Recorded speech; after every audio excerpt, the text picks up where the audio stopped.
Part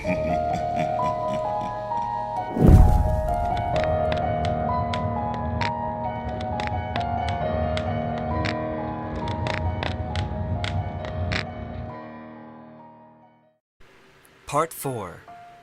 Something Wicked This Way Comes.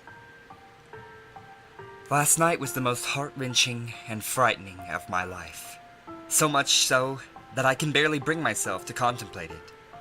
By now I will have submitted what occurred during my visit to that cursed place that I once called my home, a visit that heralded the return of my childhood fears. No matter what foul thing befell me then, nothing could have prepared me for last night. After waking up to the chilling sight of that toy soldier, bitten in half, I found that the window to my bedroom was slightly ajar. On closer inspection, it looked as if the window had just been pried open from outside. The latches were bent back, out of position, as if subjected to an unrestricted, unbound brute force. From the outside looking in, I could see 3 indentations where the unwelcome housebreaker had used some kind of tool to leverage the window unnaturally away from its latch. What was peculiar about those markings was that they seemed to cut across the outside of the window frame like an old, uneven razor. Unlike a crowbar or any other implement that would have merely left a dent where it had been used as a wedge to force the window open. Nothing had been stolen, and I attempted to rationalize the markings on the window as human-made and not claw-like as they appeared to be. The toy soldier returned to me so violently. I could not so easily explain. In fact, I could not explain at all. My heart sank at the very thought of it, in fact. I knew it was a message, but it seemed to me to be more of a twisted joke announcing the arrival of my childhood predator, rather than something to be puzzled over or interpreted. I spent the morning checking each room of my house and its contents. Nothing was missing. I could only hope that whatever that fiend had been in the back seat of my car the previous night, it had only wished to frighten me one last time and then be on its way. Perhaps its reach would be weakened so far from my childhood bedroom. It is all too easy for any sane person to persuade himself that a traumatic event is something more benign, but in this instance I could not. That broken toy was not a mere joke, but a promise. A promise that it would return. For what? I did not wish to know. My thoughts naturally tumbled inward and back to those terrifying nights that I had as a child. I was now reintroduced to the apprehension of bedtime, the longing for the day, and the anxiety of night. Like an old and relentless enemy, my fear grew throughout the day, festering inside of me, leading to strange and ominous thoughts about the consequences of unwittingly bringing that thing home. Do not misunderstand me, my fear was not simply for my own safety. As a child, I believed that my nightly visitor was transfixed and consumed by wanting me, but I did not feel that my loved ones were in any danger. This, however, had changed. I did worry. This time, I did feel fear for my loved ones, because you see, I do not live alone. My girlfriend and I moved in together over 2 years ago. I have caused enough damage now that I do not wish to speak her name, and will simply refer to her as Mary. Mary and I had a happy existence. And in fact, we were very much in love. This coming Christmas morning, I was going to propose to her, but that beautiful moment has now been taken away from me by that rancid abomination. I knew that Mary would be home that evening. She works in events and promotion, and as a result is often away from home for days at a time, traveling around the country coordinating various conferences and exhibitions. I do not complain about this, as she and I both know that I'm a solitary character, and that the odd few days of solitude normally do me good, allowing me to dive headlong into my writing, absorbing each and every word undisturbed. Despite this, I always miss her, and with the events of the past week, reliving those torturous nights and then allowing them to return, I had missed her far more acutely than I had ever done previously. She arrived at around 6 p.m., and I greeted her with a smile, a warm embrace, and a passionate kiss. I tried to hide my perturbed state of mind from her, but Mary knows me better than anyone that I have ever met, and immediately asks, "What's wrong?" I tripped and fumbled through my words as I explained to her that I had written a story about my childhood, and that exploring those dark and twisted memories had left me distraught. Mary has an incredibly caring nature, and she immediately laid her suitcase and bags on the floor, sat me down on her couch, and in her soft and gentle way asked me to talk about the whole ordeal. But I couldn't. I couldn't mention this thing, this wretch that had now found its way to our home, an invisible and twisted invader that had been led there by my idiotic curiosity. At the time, I felt that she would think me mad, but now, how I wish I had just told her the truth. If there's one thing more damaging to a relationship than a lie, it is a half-truth. Not because it is deceitful, but because it is a corruption of the truth, perverted and abused to suit the teller's needs. I told her my half-truth.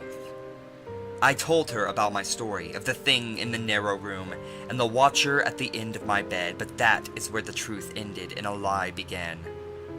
I deliberately and deceitfully mentioned that it was of course just my imagination as a child, and neglected to talk of my experiences of returning to the scene of those depraved crimes. Knowing that she would see the damaged window latch and claw marks, I spun my web as I told a grand tale about waking up to a burglar attempting to break into our house and having to chase him away. I was quite the hero. I lied to her, and she showed me great sympathy and kindness for my deception. I was embarrassed by the truth then, and I am ashamed of my lie now. If I had been truthful, then perhaps we could have faced the menace together, but instead, that thing took advantage of my dishonesty and put a wedge between us. The events of last night desecrated the most important thing in the world to me. Nighttime arrived in all of its bleakness, and was unwelcome as always. I lay in the darkness, waiting. Mary was sound asleep next to me, each breath a soothing reminder of a companionship. But despite my growing aversion to loneliness, I would have no sleep that night. I knew from experience that when my uninvited guest showed itself, it would do so with subtlety, increasing its grip on me with each visitation, as if requiring time to build up its strength, a leech feeding on my fear for succor. My nerves kept me on edge, which fought back the oncoming onslaught of sleep admirably. In the end, though, biology won, and as my bedside clock lumbered towards 4 a.m., sleep took me. The relaxing blanket of nightly oblivion, anxiety washed away. My worries a distant memory, sinking deeper into the soft mattress below, and finally into a long sought-for rest. Sleep, no matter how deep, is rarely all-encompassing. For as I hovered over the cusp of a dream, something began to bother me. Something invasive, yet distant. I slowly opened my eyes and allowed them to adjust to the darkness of the room. Mary lay soundly asleep, and I calmed myself by listening to her breathing in the night. Inhale was followed by exhale, again and again, rhythmically, hypnotically. I began to drift towards sleep once more. But no. There it was, something else, distinct, yet indefinable. It was distant, out of the way, almost obscured or smothered, as if coming from behind something. I strained my ears in an attempt to define it, but it was all too quiet. I remained in the bed for several more minutes, but with each passing second, that almost inaudible sound grated on me, like broken glass on a raw nerve. Sleep was now abandoned, and with much frustration, I decided to reluctantly investigate the source of the noise. I sat up in the bed and listened intently. It was unlike any other sound I had ever heard. Quiet, low, but as my mind adjusted to the noise, I slowly began to piece its nature together. It was most certainly obscured by something, but the closest thing I could relate it to was a repetitive murmur. I had heard something similar when I was a child, visiting my grandmother in a nursing home. The place had made an impression on me as I watched the wandering residents, confused in a fractured mind, meandering around the grounds like lost inmates, murmuring repetitively to themselves of days gone past, repeating nonsensical phrases and words. This is what it reminded me of. A continuous stream of indecipherable words uttered by someone in the throes of confusion.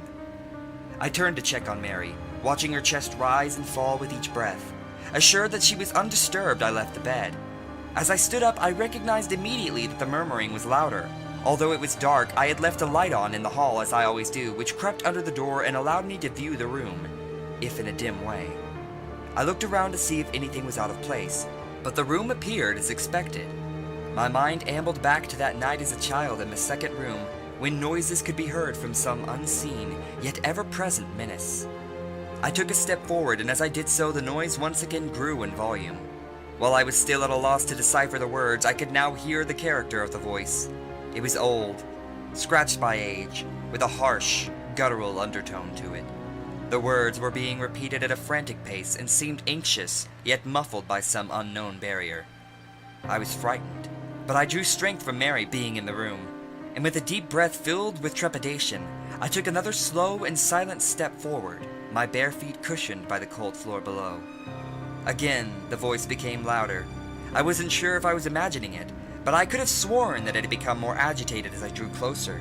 The next step I took shook me to my very core, for as that murmuring, garbled voice grew louder still, among the rambling, graveled sound of it, I heard a word. A word that shot an icy shudder through my bones. A word to be feared. It spoke my name. Dear God, it knew my name. To me, it was as if knowing who I was somehow endowed that thing with an unlimited reach, that I may never be rid of it, that it could kill me at any moment. Something suddenly caught my eye, a movement unaccompanied by a ruffle of cloth. I knew now where that rhythmic, agitated voice originated. I knew now why it was muffled and difficult to decipher. I could now see it, only a few feet in front of me. Standing behind the closed curtains of my bedroom window. The moon was in its ascendancy outside, and while its glimmer could not entirely penetrate the thick cloth, it could barely and faintly outline the thing watching between my window and the curtains. I cannot now convey the strangeness that then overcame me. My anxiety and terror had heightened, but an unusual compulsion, an untimely sense of purpose took me over. I had to see what it was! I took another tentative step toward the curtains. They swayed slightly as if caught by a breeze, but I could not tell whether the movement had been caused by myself or by the hand of that thing hiding behind a shroud of cloth. I was now close enough to hear its labored breathing, the displacement of fluid at the back of its throat palpable with each inhalation. This was it. I was going to confront this monstrosity from my past, this tormentor of children, this coward! Raising my right hand slowly, I accidentally touched the fabric of the curtains, causing a subtle ripple that parted them momentarily, and I gasped, for through that temporary slit for a moment I saw its face. My God, how can I even describe what was standing there?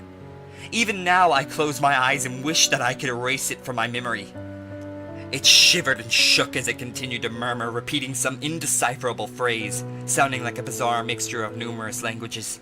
Its emaciated skin stretched over an unnatural frame of brittle and prominent bones. Vertebrae, ribs, and other inner workings nearly protruded through its paper-thin, pale, languidly pink, and almost bruised-looking husk.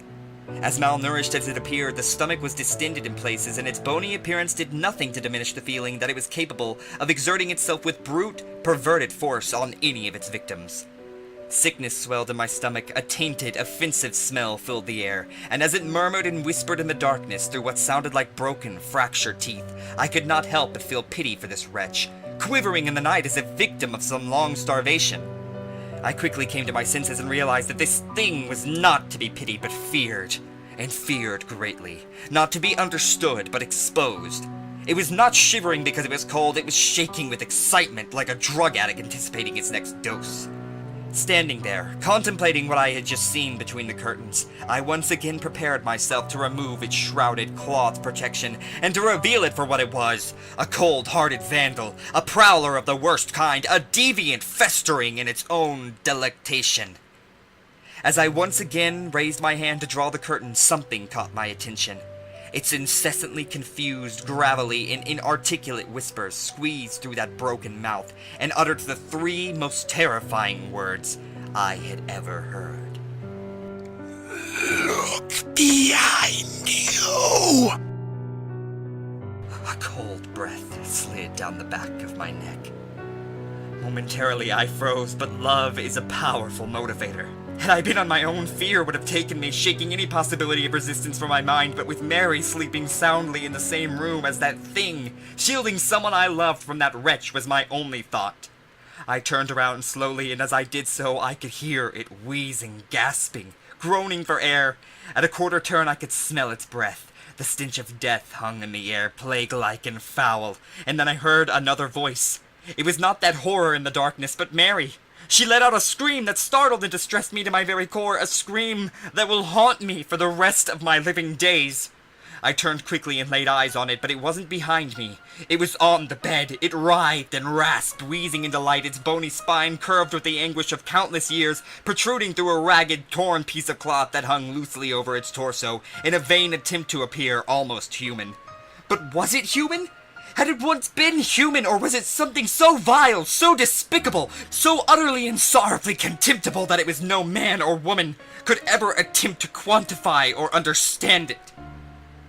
I sprung forward to it, grabbing, hitting, pulling at that thing with every ounce of my strength. Its loose skin slipped through my hands, it squeezed and forced Mary's face into her pillow with glee, as its other limbs arched and contorted, tearing at her nightdress, running its long, starved fingers over her naked body with its sordid caress. Mary's screams were muffled by the pillow, and I began to fear that she was being suffocated. I shouted, I yelled, I pleaded with the thing to leave her alone, to take me, to do anything it wanted. But that only served to animate the fiend to even greater depths of depravity. It was hurting her, cutting her. My beautiful Mary, suddenly it stopped attacking her, but it still kept one of its brittle, gangly, and gaunt yet weighted hands on the back of Mary's head, pushing her face further into the pillow. I had my hands around its putrid neck, trying as best as I could to strangle the beast, but my efforts were in vain. Its scrawny frame belied its overpowering strength. I watched in sickly disbelief as it began to run its cadaverous fingers through Mary's hair, slowly, and almost with affection. I could now hear the twisting and cracking of bone, the popping of cartilage, the snapping of tendons. Thank God it wasn't coming from Mary. I was now on its back, with my arm wrapped around its throat and my chin rubbing against the abrasive skin of its shoulder. As its spine dug sharply into my stomach, it twisted its head in an entirely inhuman way. Its neck clicked and groaned under the strain with every arthritic movement, as if hindered by 1,000 years of rigor mortis. It was now looking at me. I have heard it often said of some people that they cannot see the forest for the trees, but now I truly appreciate that sentiment. So close was I to its black, icy stare that I could not take in its surrounding features. I increased my grip, I swore, I screamed, I would have torn its throat out if I could have, but my actions were all in vain as it continued to run its scrawny fingers through Mary's hair nonchalantly while looking at me. I don't think I will ever truly recover from the sound that seeped out from what I assumed to be its approximation of a grin. A wheezing sigh, a grunt, something that sounded very close to a sinister, otherworldly laugh. As its face touched mine, its eyes stared deep into me. Not even my reflection was returned. 2 looking glasses into a sanctuary for the dark, devoid of light, happiness, and love. It was staring as if it wished to say something, as if it was trying to communicate a simple idea to me. Malice. With a wrenching, stuttered, and violent movement, it tore an entire fistful of hair from Mary's head, leaving behind it an open wound, and then it was gone. Mary did not scream, she merely whimpered. I turned the bedside lamp on, but no words of care or sympathy could console her. She wept uncontrollably. The bed was soaked in blood that had seeped out from the numerous scratches on her back and the large cut where an entire section of her hair had once been.